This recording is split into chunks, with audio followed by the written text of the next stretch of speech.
It's tonight's Health Watch, the first part in a two-part look at the growing field of medicine that's called palliative care. As KPTV's Kimberly Moss reports, it's helping those with serious illnesses, both chronic and terminal, live better lives. I really do hope you guys will have some. 59-year-old Donna Yeager is both living and dying and undergoing palliative care. That's comfort care that goes beyond pain management. Is it something like figuring out how to live while you're dying? I mean, yes, because I know I'm dying. Donna has a terminal case of bone cancer. It was diagnosed 4 years ago, and for 4 years now, every 21 days, she's undergone chemotherapy. That's prolonged Donna's life. Modern medicine does that, but modern medicine doesn't always relieve the physical and emotional pain of suffering. That's where palliative care comes in. Looking at the whole person rather than just the disease. Palliative care tailors therapy to the individual who has either a terminal or chronic disease.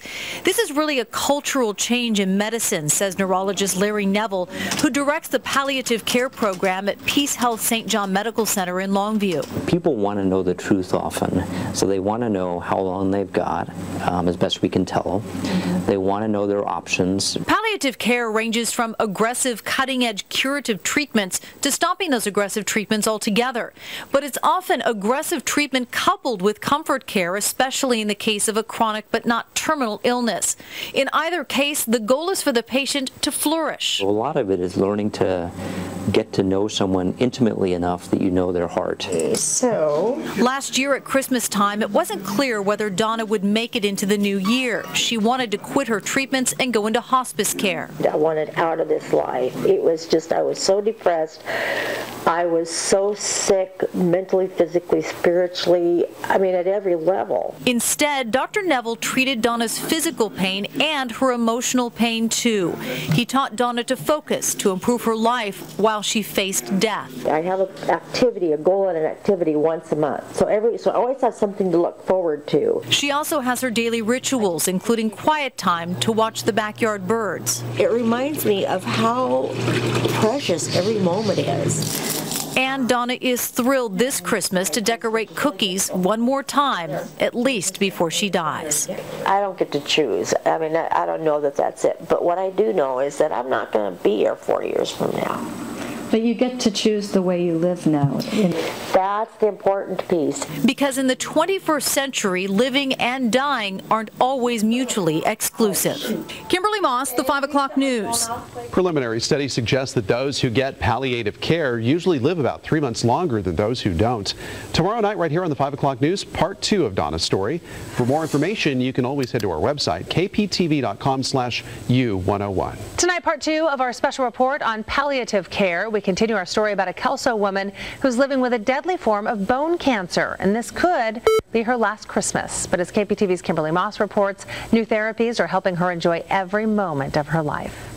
Back in the 20th century, when doctors talked about terminal illnesses, they meant that a patient usually only had 6 weeks or 6 months to live.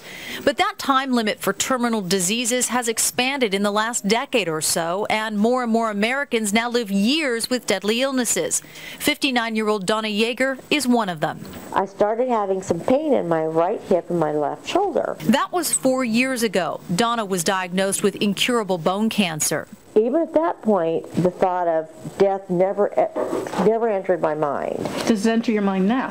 Yeah, a lot, yeah. She's outlived original expectations, in part because she's done well on a monthly regimen of chemotherapy. It's prolonged her life.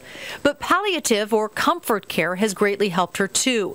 It's helped manage her physical, emotional, and spiritual pain, and that's probably also helped Donna stay alive. But it won't be forever. I know my body can only do so much, and it can only last so long. Donna still suffers pain. Some days are worse than others, but palliative care allows Donna to focus on herself, not just her disease. So what is it that I want out of life? It helps her to focus on her needs, her desires, not the cruel demands of cancer, and it helps her focus on what to do with the time she has left. So I started to think about, I'm not going to live till I'm 70. I'm not going to work forever. It did start to sink in that that I don't have a whole lot of time left on this earth. Neither doctors nor Donna know exactly when she will die, whether it will be months or perhaps a year or more. It's sobering. What I know is that I know I'm not going to see my grandson graduate from high school. I get that. With her time running out, Donna Yeager has learned to make the most out of her life. There's a certain freedom in that. I get to live the way I want to live. That's huge. And a real joy, even if she doesn't have all the time in the world. For more information on this story, you can go to our website, kptv.com/u101.